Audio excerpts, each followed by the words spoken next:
In this video, you will learn the 3-step framework to crack user retention based on my work with over 100 organizations. Nailing retention will help you win. Brian Balfour, founder of Reforge, calls retention the God metric. You will also learn how the top 10% of products have completely mastered retention while leaving everyone else in the dust. Stick around to the end for a power tip on how a great retention strategy starts much earlier in the customer journey than you might think. We have been helping Dominic Toretto from the Fast and the Furious launch a new app called Torque. Torque is a social app where drivers share rides, build, and find their next meetup. Dom gets to build his family. We have helped Dom with acquisition, activation, and engagement metrics. And in this video, we are gonna put it all together with retention. What's a good retention rate?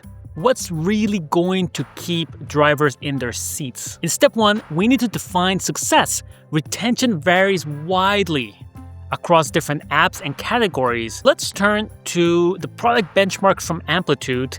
They actually came out about a month before I started to record this series. And as we saw in previous videos, Dom loves fresh data. If you scroll down to the chart here, we can see that the 90th percentile apps, let's say the top 10% of apps, tend to retain about 18% of users on month 3, compared to about 9% for the 75th percentile and 4% for the 50th percentile. To put that another way, 96% of the median's group's new users churn by the end of the 3rd month. For some apps, let's say mobile games, the churn happens even quicker. We're not even talking 3rd month. We're really saying by day 7, 80% of users have disappeared. Let's scroll down to the media and entertainment category, which I think it's the best category for Torque. We go down to retention. We see that the 3-month retention for the 90th percentile is closer to 13.4%, a little bit lower than that 18% we saw a little higher up. This is what Torque and Dom is going to aim for. If they can retain about 14% of their users by the 3rd month, they are really racing against the best. Now in step 2, we need to define the metrics that we're going to measure. What metrics will show me that someone is part of the family? In previous videos, we looked at some of the key actions that Dom is trying to measure here. For example, when a user logs a ride, or when they share a build, or when they attend a meetup. So the first thing we need to do is determine all the key aha moments in the product itself. Second, it's helpful to start with so-called heartbeat metrics, daily active users, weekly active users, monthly active users. In the engagement video, we talked more about the usage frequency and trying to understand how often users are going to use your app realistically.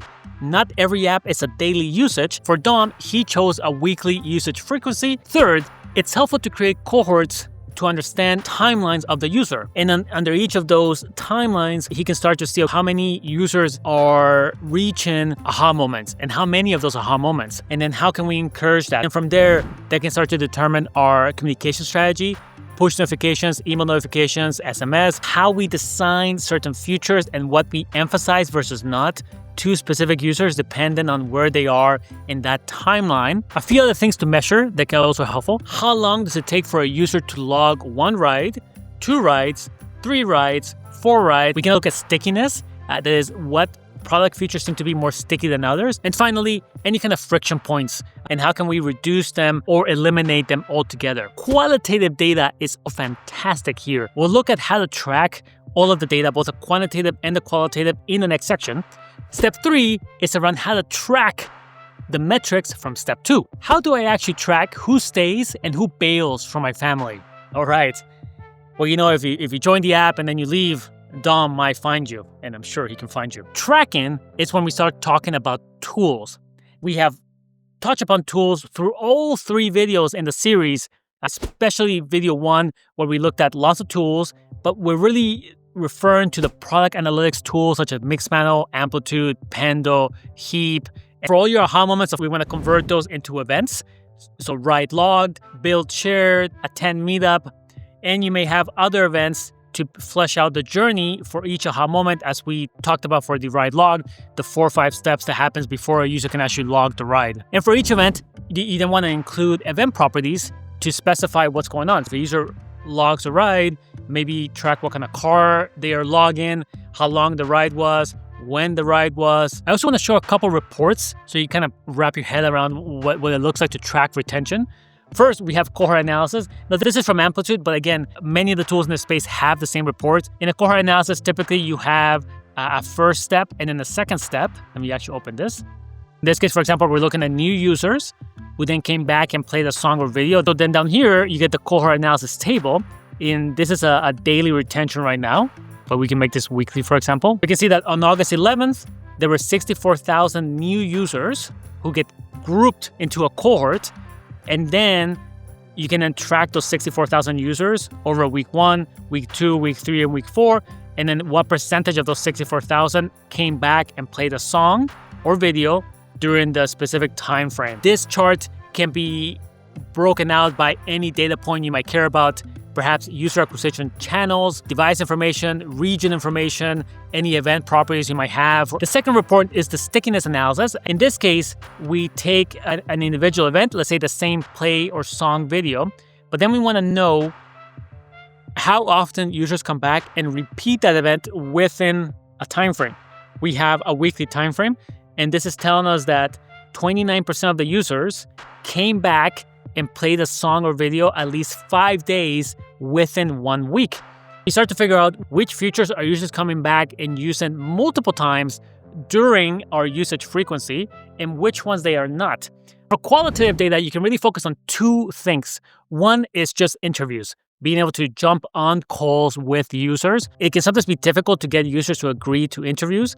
Being able to offer some kind of incentive, let's say a $50 gift card, can actually go a long way. The second thing that can be useful on the qualitative data are session recordings. Effectively, you get to see the user interact your app over a session, and being able to watch 10, 20, 30 of them, again, of a specific user segment can actually start to illuminate a lot of things that you never considered. Finally, one power tip for you.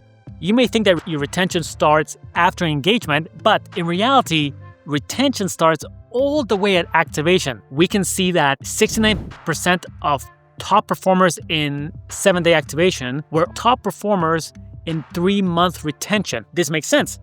Users receive value early within a few days of creating their account, are much more likely to continue to explore other aha moments and then be retained through 3 months. You need to start thinking of retention from the moment they create their account, and everything you do in activation and then engagement is actually the foundation. Dom has his retention metrics locked in, plus his acquisition, activation, and engagement metrics. He is ready to launch Torque into the space. Well, not quite space, but he's ready to launch the app. Make sure to subscribe, and I'll see you in the next video.